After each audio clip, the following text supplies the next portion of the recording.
warahmatullahi wabarakatuh. Bersama saya lagi Dr. Rozan Nizam Zakaria. So hari ni first day of April. So April ni bulan special sebab April adalah bulan kesedaran autism. So sempena bulan kesedaran autism, kita nak kickstart the month dengan berkongsi. So hari ni saya nak kongsi satu topik yang mungkin pada sesetengah orang sangat basic, tapi pada sesetengah orang yang lain yang tidak mengetahui tentang subjek ini, mungkin banyak benda yang mereka ingin pelajari. So hari ini saya nak cerita tentang perkara asas, iaitu tentang persoalan apa beza autism, ADHD, intellectual disability, masalah pembelajaran lah. So apa sebenarnya beza istilah-istilah ini? Okay, so let's start learning about this term lah. Okay, so autism, ADHD dan ID adalah 3 contoh keadaan ataupun condition ataupun penyakit yang kita kategorikan sebagai neurodevelopmental disorder ataupun gangguan atau kecelaruan perkembangan neuro. So berlaku pada kanak-kanak pada fasa perkembangan mereka, iaitu fasa masih kecil lah, fasa membesar, dan digejalai oleh gejala-gejala tertentu. Okay, so apa perbezaan 3 ini? Alright, so dengan parents, so saya selalu guna bulatan. So bulat kecil, bulat besar ni lah. Okay, untuk kita faham 3 perkara ni. So autism, ADHD dan intellectual disability. So saya buat bulat sebab beginilah kebiasaannya 3 kecelaruan ini. Dia selalunya berkait antara satu sama lain. So ada orang yang dia memang kategori autism sahaja, tapi ada kanak-kanak yang dia ada autism dan dia ada ciri hyperaktif. Ada orang yang ada autism dan masa yang sama dia ada masalah dari segi pembelajaran. Tapi ada orang yang dia ada dua-dua condition. So autism pun ada, ADHD pun ada. Jadi dia overlap. So ada orang yang dia ada 3 condition. Autism pun ada, ADHD pun ada, intellectual disability pun ada. So kadang-kadang jangan confuse kalau doktor kata anak ini autism dan ADHD, ADHD dan autism, autism dan intellectual disability, kerana inilah realiti kebanyakan penyakit neurodevelopmental, iaitu kebanyakannya wujud secara comorbid. So comorbid ni maksudnya bila ada satu, dia berangkai dengan keadaan yang lain. Sama macam konsep bila kita sebut kencing manis, darah tinggi, kolesterol. So dia berkait antara satu sama lain. Okay, so apa perbezaan antara 3 ni? Okay, so secara mudah, so autism dia berkait dengan secara umumnya domain sosial, ni yang utama. Okay, so ID ataupun intellectual disability, domain kognitif, dan ADHD domain behavior, domain tingkah laku. So walaupun gejala dia lebih daripada itu, tapi secara umum faham ni dulu. Autism berkait dengan perkembangan sosial, ADHD perkembangan tingkah laku, dan ID perkembangan kognitif ataupun akal, intellectual. Okay, so kita tengok satu-satu dulu . So pertama, autism. So autism, dia punya kriteria dia ataupun gejala dia, dia datang dalam 3 domain utama. So domain ni macam apa kita panggil macam kategori lah. Okay, so 3 domain yang utama. Pertama, domain komunikasi. Kita nak tulis bahasa Melayu ke bahasa Inggeris ni? Okay, apa, kita padam. Kita cintai bahasa kita. So domain komunikasi. Yang kedua, domain sosial. So komunikasi maksudnya pertuturan, perhubungan, interaksi. Social lah, perhubungan, interconnection, interpersonal. Dan yang ketiga, behavior ataupun tingkah laku. Okay, so komunikasi ni maksudnya apa? Biasanya dia datang dalam 2 bentuk. Pertama verbal, kedua non-verbal. So anak yang ada tulis je non-verbal tapi nampak macam macam tu je kan.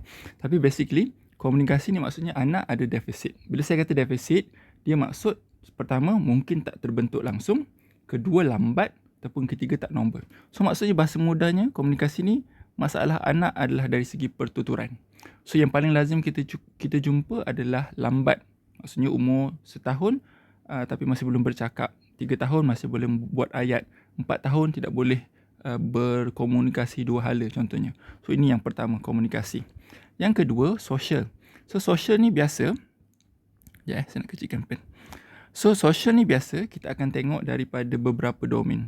So domain yang pertama adalah eye contact. Ini domain dia social, tapi indikator dia. So indikator dia pertama eye contact, kontak mata. Yang kedua peers interest ataupun minat dengan orang lain yang sebaya dengan dia.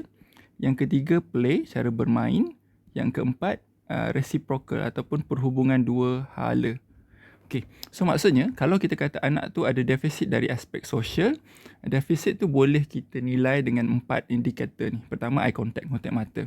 So contoh ada ibu apa kata bila panggil tak nyaut, dia macam tak tahu seolah-olah tu nama dia, bila cakap tak pandang kita, duduk milau-lilau. Okay. Yang kedua peers, maksudnya dia seolah-olah duduk dalam bubble dia sendiri. Dia tak kisah ada budak lain main, budak lain datang ke dekat sekolah ke, budak ramai-ramai beratur ke, budak duk tengok Upin Ipin ke, dia tak ada interest. And play ni bermain ni dia ada stages dia. Okay. So ada usia dia main seorang, ada usia dia boleh main berdua, ada usia dia boleh main lebih daripada 2 orang, ada usia dia boleh ikut peraturan dalam permainan. Jadi ini yang antara indikator yang kita tengok. So daripada cara anak bermain, kita boleh nilai social skills anak. And so kebiasaan ibu bapa akan kata anak yang anak yang ada autism, and antara gejala awalnya adalah dia seolah-olah duduk dalam dunia dia sendiri, tak kisah pun dengan orang lain.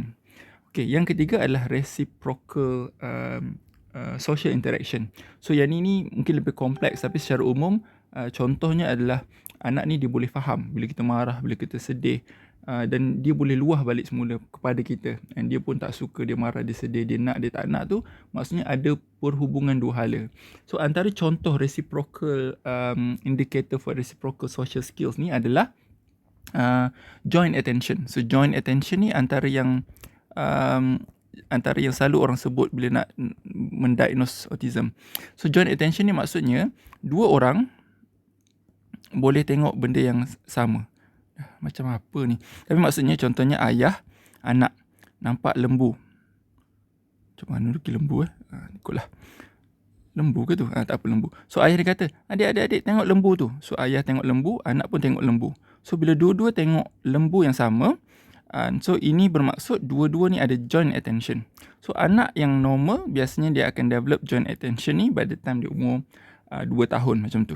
Tapi anak yang autism biasanya dia akan ada problem dengan joint attention sebab dia ada problem dengan reciprocal dan social aspect of perkembangan dia. Okay, so itu domain yang kedua. Domain yang ketiga ialah apa yang kita panggil sebagai tingkah laku ataupun behavior. So under behavior ada 4 perkara yang kita tengok. So saya gunakan istilah 4R. Saya selalu buat mnemonik nak mudah student saya faham. So R yang pertama adalah repetitive behavior. And so ini yang selalu orang tanya, hand flapping lah, flickering fingers lah sebagainya. Tapi sebenarnya dia apapun lah, and whatever that is, tapi anak ni ada habit and suka mengulang pergerakan ataupun perbuatan-perbuatan tertentu yang tidak ada tujuan yang khusus. Okay, so repetitive movement. Yang kedua rigidity. And so rigidity ni maksudnya dia very inflexible. Kalau macam tu je. So ada certain dia punya kehendak, keinginan, and contohnya selera makan, pilihan makanan, pilihan baju dan sebagainya yang sangat rigid, yang kita tak boleh nak negotiate lah, kita panggil. So rigidity. Yang ketiga adalah restricted interest. Restricted interest ni maksudnya minat dia tu very specific, highly focused, and it can be normal interest tapi excessive. And kita panggil obsessed. Contohnya dengan dinosaur sahaja. And dia boleh tahu in and out tentang dinosaur. Tapi benda lain dia tak minat dan tak nak ambil tahu. And ataupun dia boleh ada interest benda yang bukan toys related. Dia suka benda yang berpusing. Dia suka benda yang berkelip dan sebagainya. So itu restricted interest. Dan akhir sekali ni adalah regulation of sensory. So dia ada problem dengan sensory, dan sama ada hypersensitif, terlalu sensitif dengan sensory tertentu, atau hyposensitif, iaitu dia macam tak ada perasaan ataupun tak ada tindak balas terhadap sensory tertentu. So contoh hyper is dengan bunyi-bunyi tertentu. And hypo, sakit ke tak sakit ke apa ke, tak tunjukkan sebarang reaksi. Jadi kanak-kanak yang ada autism, dia akan ada problem dari 3 aspek ini. And so biasanya autism ni kita akan nampak start 12 ke 18 bulan. Dia punya peak dia biasanya kita akan nampak by the time anak tu umur 3 tahun. So by the time 3 tahun tu biasanya ciri-ciri ni dah ketara. So ini autism. Alright. So clear bab autism. Next kita masuk bab ADHD. Okay, so mana kita punya ni? Alright. Okay. Alright. So ADHD pula dia datang dalam 3 domain juga. Okay, so tadi autism 3 domain, tapi domain ADHD ni predominantly 3 adalah behavior related. So apa dia? Pertama, hyperactivity, iaitu terlalu aktif, lebih daripada kebiasaan normal. Yang kedua, impulsivity, melulu dan tak boleh control, tak ada break dalam tingkah laku. So dua ni dia macam adik-beradik, dia selalunya akan nampak sama. So contoh-contoh dia, tak boleh duduk diam, tak boleh squirmy, asyik menggeliat-menggeliat, asyik bergerak-gerak, ataupun manjat berlari tanpa keadaan yang sesuai, tidak boleh menunggu, suka mencelah, suka interrupt. And so that is hyperactivity and impulsivity. Yang kedua, inability untuk fokus ataupun inattention. So yang ni boleh nampak bila dia start melakukan aktiviti-aktiviti yang memerlukan fokus. So contohnya belajar.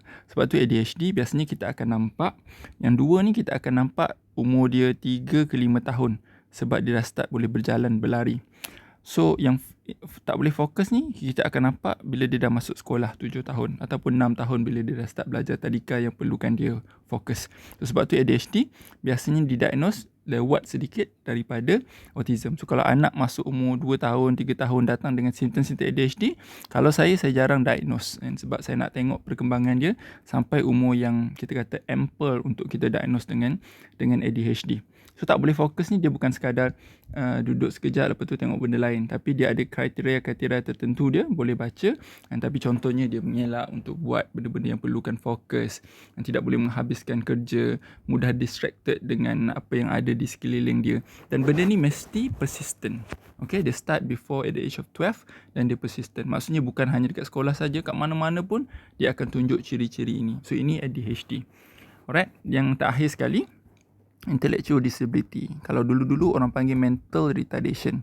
So sekarang kita tak panggil mental retardation sebab dia, kita panggil apa, stigmatizing. So kita panggil intellectual disability ataupun kecelaruan intellectual. So intellectual disability ni dia ada 3 domain yang utama.